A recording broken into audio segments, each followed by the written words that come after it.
Back for the attack. It's Handsome Dick Manitoba back in Hollywood. Can you believe it? Yep. Back in The rock never stops. Back on Broadway, back in Hollywood. There we go. So the first time was the whiskey, huh? Coming out here in the 70s, hitting the whiskey. What was that like first time coming to Hollywood? It was thrilling. Kid from the Bronx, I had never been to Europe.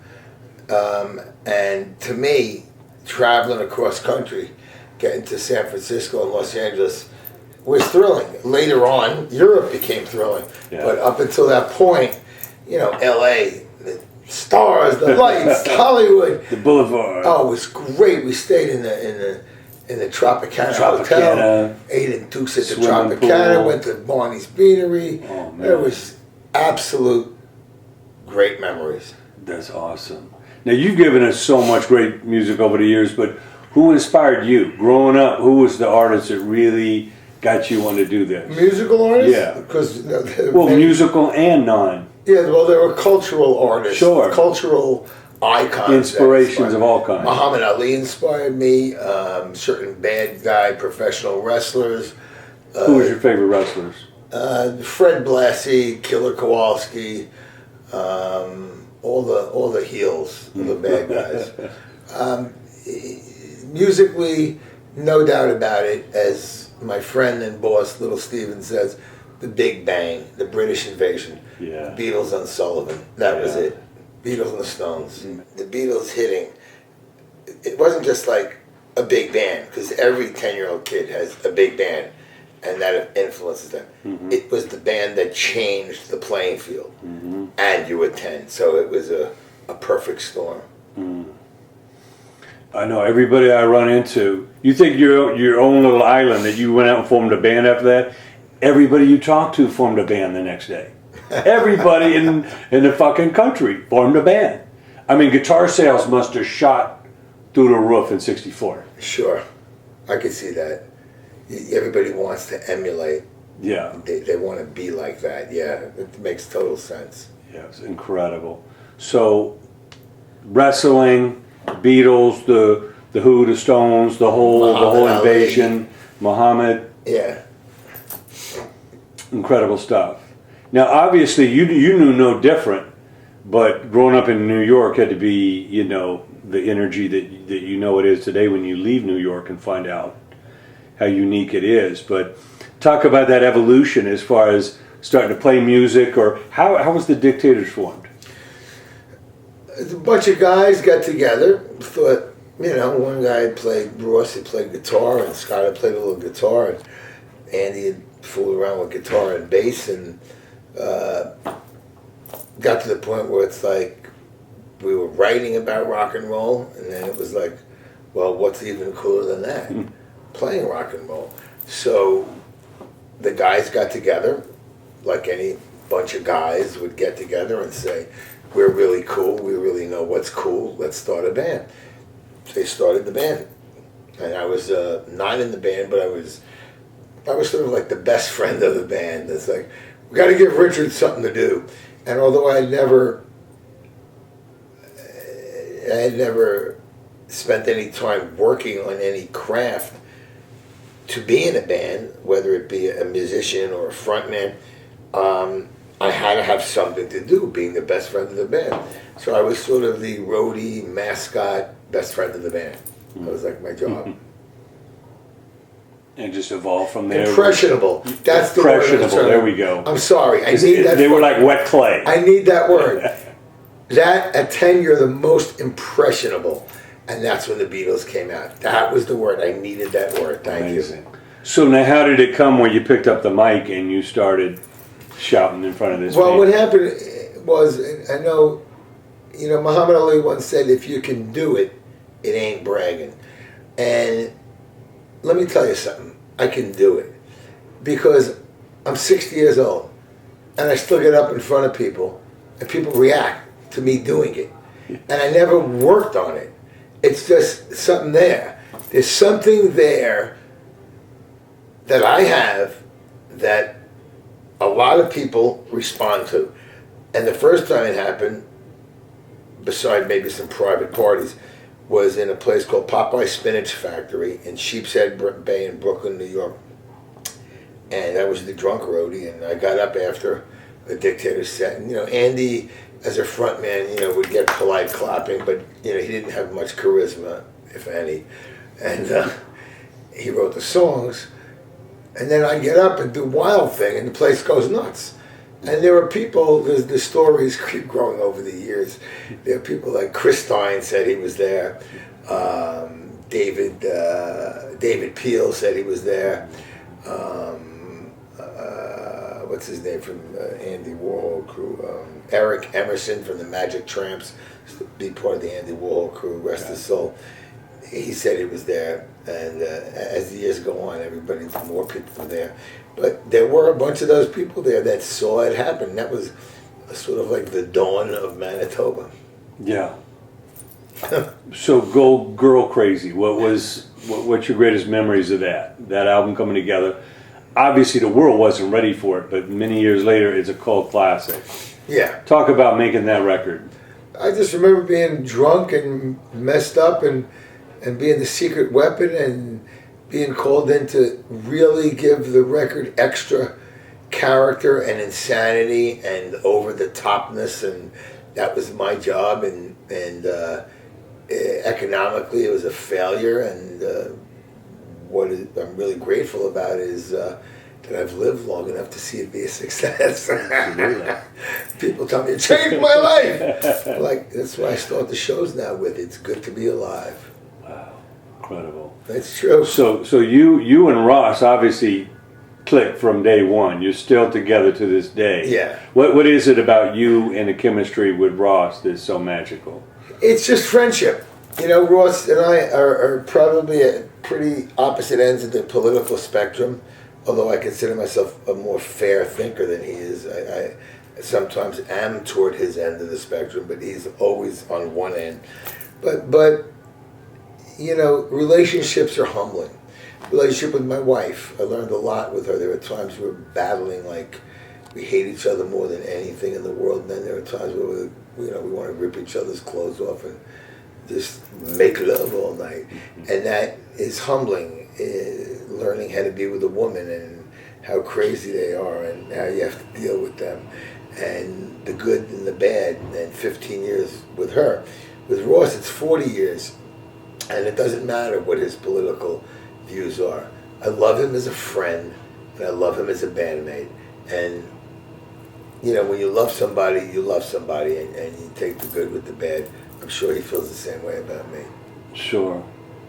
So Manifest Destiny, you bring in the animal, Mark Mendoza. Yeah. You guys crank it up. It's Electra. What was your greatest memories of making that as coming off of?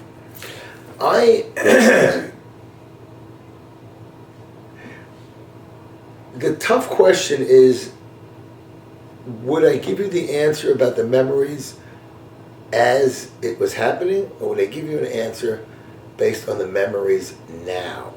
And I don't actually have clarity about the memories then. I don't like what we did now, which was because of the economic failure of Girl Crazy. We had a reaction, a knee-jerk reaction, and tried to be something that we thought would be bigger and make more money. So, to me, that was the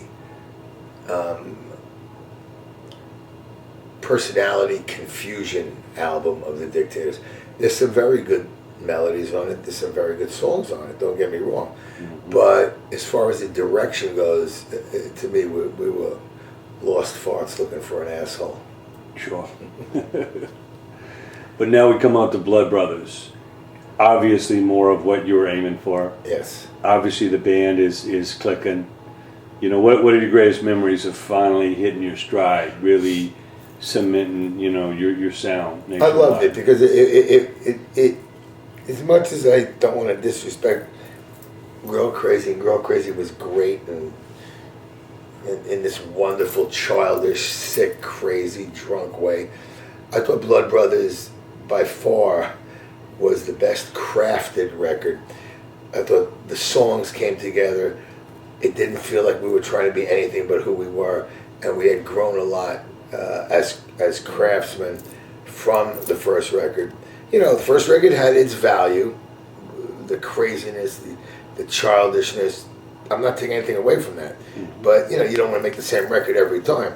Second record seemed like we wanted to disavow ourselves from the first record, and the third record felt like, you know, the songwriting was good, the performances were good, had a lot of attitude, a lot of punk, a lot of snottiness, but also a lot of who we really were, which were American rock and roll fans, and this album showed off a lot of our influences.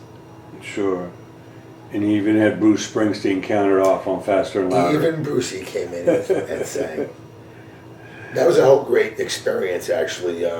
Tell us how that came about. Well, they were making Darkness on the Edge of Town at the world famous record plant at West 45th, 46th Street, and we were making Blood Brothers, and you know, there's a common ground when you come out of your studios of couches and a lounge area, and a bunch of guys from the Bronx and a bunch of guys from New Jersey got along well, and you know, Clarence loved us, and Little Steven loved us, and Bruce loved us, and you know, Little Steven got his own radio station and said, "Richard, I want you to be my DJ, one of my DJs."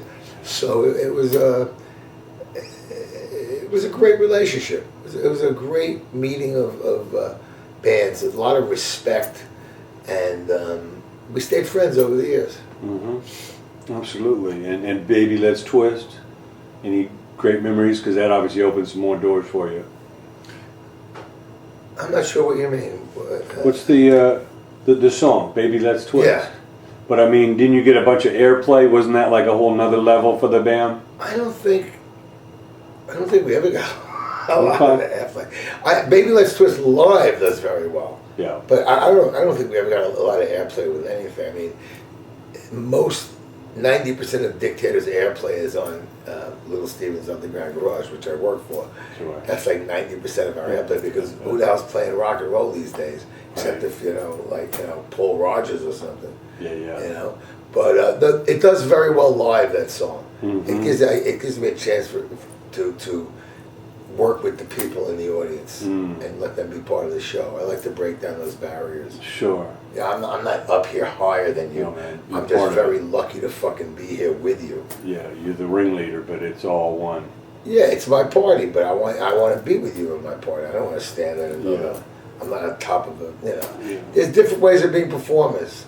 Some people don't break down that wall. I break down that wall. Mm-hmm. There's no right or wrong. Yeah. Well, that brings us to DFFD, Dictators Forever, Forever Dictators. No, that didn't last. What about that one? That might be my favorite record because of the difficulty in making yourself over so many years later and not falling into the trap of being trying to be a child, or, you know, reliving your youth. You know, just sort of, you know, that is a great accomplishment. The songs were excellent, well crafted, well written, melodies were good, and we weren't trying to be something we're not. And yet we were still high energy, powerhouse band, but we weren't trying to sing about fucking your daughters and, you know, teenage anthems anymore, because we were too old. Mm-hmm. So I thought that was a great accomplishment. Mm-hmm. So for now, it might be my favorite. Sure. Now, obviously, this all evolved into Wild Kingdom. Tell us how that next step. You had Daniel Ray, who's playing with you now. Yeah, we just, one day Andy called me up and said, I want to play something hard and powerful. Are you into it? And I said, yeah. We went and got Daniel Ray, and Daniel left for some other band, and Ross came in. So it was almost like the Dictators minus Scott. Except that one record was, at the time, it was like thrashy speed metal was what was happening. Mm-hmm. So that was like our thrashy speed metal record. Mm-hmm. And some good songs on that. Sure. I think we should do some more of those live. Now, and I know there was a little controversy with the Nazi recruiting poster art. What was that all about? You mean on the cover of... Yeah, the And You album. Yeah. It was taken from a German artist named Ludwig Holbein, and it was called Und Du. I'm extremely anti-Nazi and anti any symbolic gesture, but I don't know, that one never bothered me because we denazified it color-wise, and we edited it like it was me with a goatee, and the way I always looked at it is it meant, and you, what are you doing for the cause of rock and roll? I mean, we had a song called Master Race Rock, you know? It's like, and you, what are you doing for rock and roll? I didn't look at like, what are you doing for the Third Reich? I mean, obviously I wouldn't have gone along something like that. Sure. Matter of fact, we were in Europe this summer, and we took a trip to Buchenwald concentration camp, and it you know, it changed my life.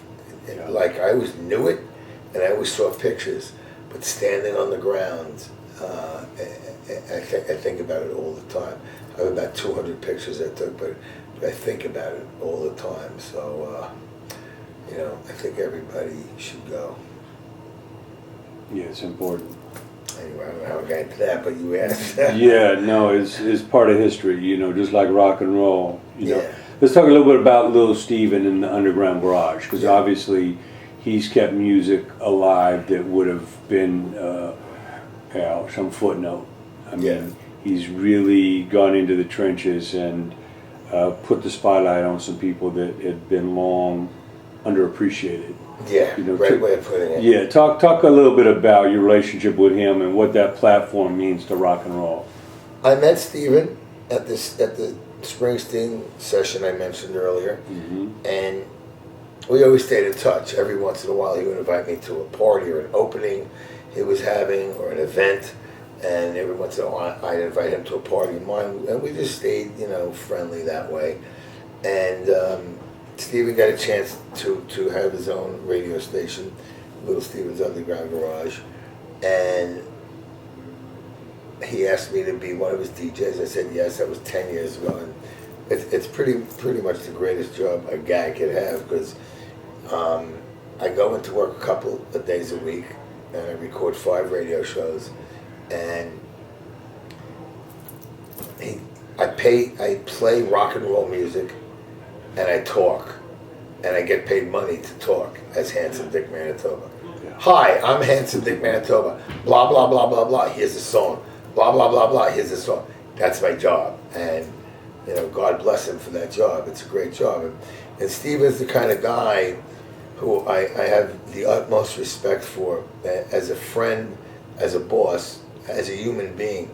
And the human being comes in from, I think there would be people who have his earning power who would concentrate just on making money. And there's a way Steven leads with his heart, which is so impressive to me. He puts out records and has record labels. You know, rock and roll is not selling a lot, but he believes in this music, and he's got some money and power, and he's keeping this music alive. And he has a national radio program, and he's playing thousands of songs that people wouldn't know about, and that's what that man is doing. And I have nothing but the utmost respect and love for him for that. Yeah, there's something more important than money, you know, to he's doing inspire people. He's doing it though. See, he's doing it. He's walking the walk. Put his money where his mouth is. Yeah, exactly. That's amazing stuff. Yeah. Well, now, what was the last shows of CBGB's like? Because obviously that was a very important venue for New York and for the rest of the world. You know, we found out about the Ramones and the Dead Boys and the Blondies and the Talking Heads and all of that from that. Now, I understand you played the second to last and the third to last show. Right, Friday and Saturday. Blondie joined you. What? Yeah, tell us about those shows and what that meant. It was bittersweet. Tommy Ramone came out. Yes, it was, and Debbie, who I love, and Chris, who I love. It was bittersweet and very sad, but also there's a duality involved emotionally. The duality is the sadness is that this amazing club that spawned pretty much spawned a genre of music was closing. And we were joyous to play. We were overjoyed to play the last weekend of CBGBs. We were the representatives of the last weekend of CBGBs. And with Tommy and Debbie and Chris, it was a wonderful, happy party. I wasn't yet sad because I was doing this thing that felt so good. And it always felt so good, right. I said to everybody, why don't you be sad in a month when you walk by and it's closed? Why be sad tonight? And then I get to a lot of debates with people about this. Oh, it's closed, it's a John Von Vetter store. Maybe it's because I'm older and I have a view of, you know, life which is broader than a lot of younger people. But I said to people, you had a great club for 33 years in one spot run by a great man, and it was over. I said, do you hear what I said? 33 years, one spot, one man, one club, and it's over.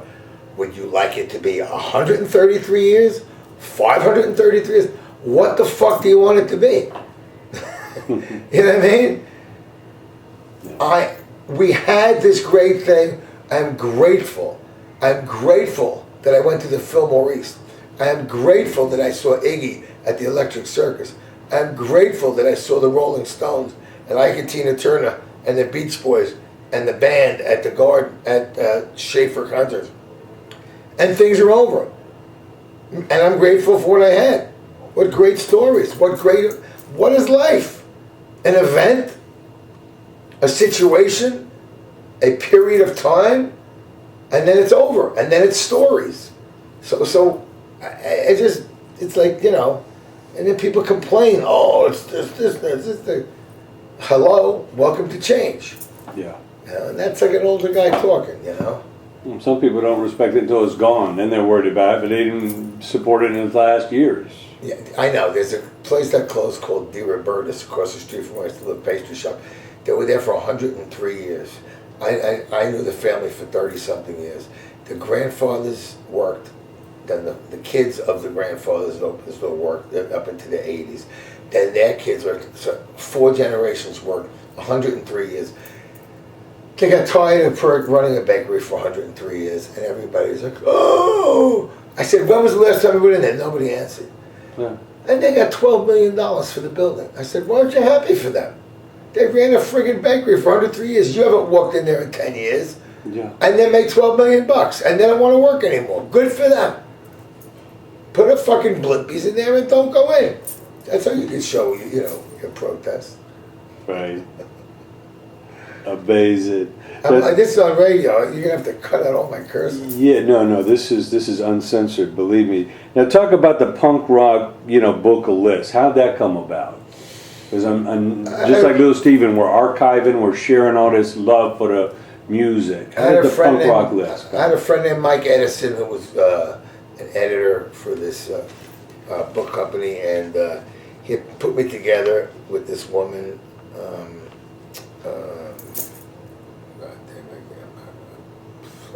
Flaking out. Rest her soul, she just passed away. Her father did the original book of lists. Her brother did Wallace, Amy Wallace, I'm sorry. Okay. Amy Wallace and I assisted her in just, they had done books of lists, and they figured I would be good to help with the punk rock book of lists. Mm-hmm. Wasn't exactly a lot of writing, although I'm a decent writer. It was more like helping compile. Yes. That's it. So you did it for the love of the music. You wanted to help. For the book of lists? Yeah. Well, they asked me to do it. They said they'd pay me some money to do it.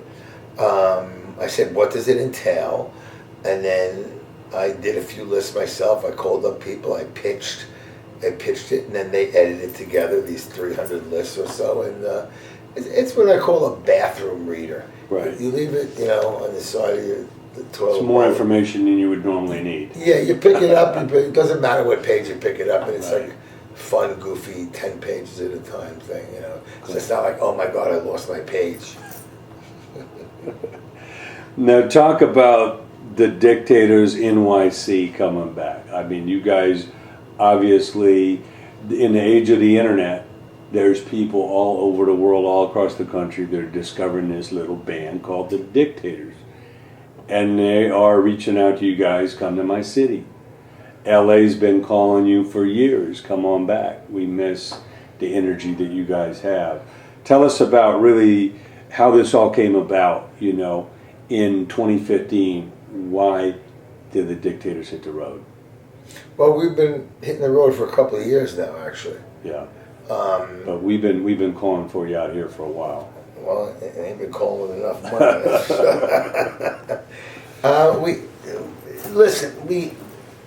We wanted to play a few years ago with Andy, and he didn't want to play, and he came into some money from some personal tragedy in his family, and then he was able to retire. And when he retired, he didn't care about making money. He thought the Dictators were dead, and he didn't want to beat a dead horse. See, Andy's the kind of guy who would rather be an artist and play to 30 people who think he's a genius in a small club in New York City and create new songs and do other versions of songs he's created.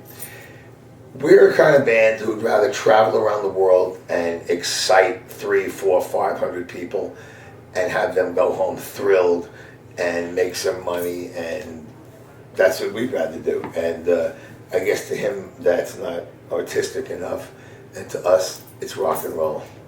And he was done with it. We weren't. We had input into those songs for 33 years. We have some new stuff we're working on, but this is by and large the basis that we're selling for now. And when we go to LA, the reason we go to a place, and I know it sounds terrible, you need enough money, but we can't go out without enough money. I have a bar, I have a radio station, I have a kid. So I'm leaving the radio station, I'm leaving my wife and kid, I'm leaving my bar, and I can't go away for 2 weeks and come home with $300 at 60 years old. So what we do is, let's say we get 10 offers. We add up what the 10 offers are, we add up all the expenses, we add up the minimum of what we'll each come home with, and if it's enough, we go out. And if it's not, we can't afford to go out. Mm-hmm. You know, we sell T-shirts, that helps too. Simple arithmetic. It's very simple arithmetic. It's not really a lot that we need, but you know, we've gone out and done some shows and come home with like, you know, we can't do this. Right. We can't afford to do this. We're not 20-year-old kids anymore. Yeah. And so I don't want to make it seem as that it's money. It's enough money to make a living. That's what we're talking about. It's got to be reasonable, but you still do it for the passion. Those crowds that feed that. There's a combination. There's the reality of being a grown-up and needing to make enough money to pay your bills. Yeah. I can't go out and be a 60-year-old rock star and come home with no money because I'm passionate about my music. Yeah. That's. But any chance you get that it makes sense, you still you still love the fans. If I do it, if I'm out here, I played to 80 people the other night. I put on the same high energy show. Yeah. I mean, it's easier to play to 400 people going crazy. Last night we had like 400 people going crazy. Yeah. It's a much easier job, but it's a more pleasurable job. But you know, it's a combination. If we get enough money that we can afford to come out, then we come out and we always give 100%. Sure. Now, in choosing the set, you obviously have so many songs to choose from. What are your favorite songs, and what songs have lasted the test of time the best? I like whatever set we come up with. I hate to be hazy in that answer, but you know, sometimes we change sets around, and I feel like I can sell any song. Okay. You know? Whatever they got lined up, you're ready. There's a few from Girl Crazy we're doing this year as a sort of celebratory thing for 40 years of Girl Crazy being out. There's New York, and then there's like the Dictator hits, like Stay With Me. I call it Dictator hits. We do a couple of cover tunes. It almost doesn't matter to me. You know, there's very few songs I say, no, I don't want to do that. Mm-hmm. You know, I like the whole body of music. Mm-hmm. But you are looking at doing some new music, working on I'm possible. very close to working on at least a couple of songs. We have the music done for 2 songs, and now I'm finishing up the lyrics. First songs I ever wrote. And I just want them to stand on their own. I don't want them to be compared, and they will be, of course, but they'll be what they are. They'll be my voice, my heart, and, you know, it's feels good. Yeah. You know, I have a lot to offer, and this songwriting is a whole different skill set that I'm just, you know, sticking my toes in the water on. I've never done it, so it's kind of exciting. That's beautiful. And all that you've seen throughout your years in the business, I know you're very, you know, perceptive, and you've dealt with a lot of different personalities out there. What advice do you do to encourage, you know, young creative types? Because the business has radically changed from when we were coming up and when the Beatles came up and all of that. But people still have the fire. They still come to a club or a concert and want to be the next Dictators or Ramones or Black Sabbath or whoever it is. What advice can you give to point that person in the right direction? What do they need to concentrate on or work on? I don't know. I don't know, because I have to base it a lot on my experience, which is based on a music industry that no longer exists. And I'm not really part of the new music industry. As a matter of fact, as Scott Kentner, our old guitar player in Top 10, Del Lords, we're not in the music business. We're in the Dictators business. You know, there's a lot of big time things you can go for, and then people don't realize that there's a lot of little spaces in between the big time things. The niche. Well, we live in the spaces. We're not on top of the mountain. We're not in the we're in the Dictator business. We're not in the music business. So for me to have been lucky and stumbled forward into realizing that I have charisma and people want to pay to see me, how do I give that advice to someone else? Characteristically, all I could tell you is if you're burning, don't try to be famous. This is your, okay, sorry about Let me that. write it out. Don't try to be famous. Don't try to be like a star. If you have something burning, you really, really, really have to let it out and want to let it out. Work on that and make that your goal, because if you do that and it works, all the other stuff you want will come with it.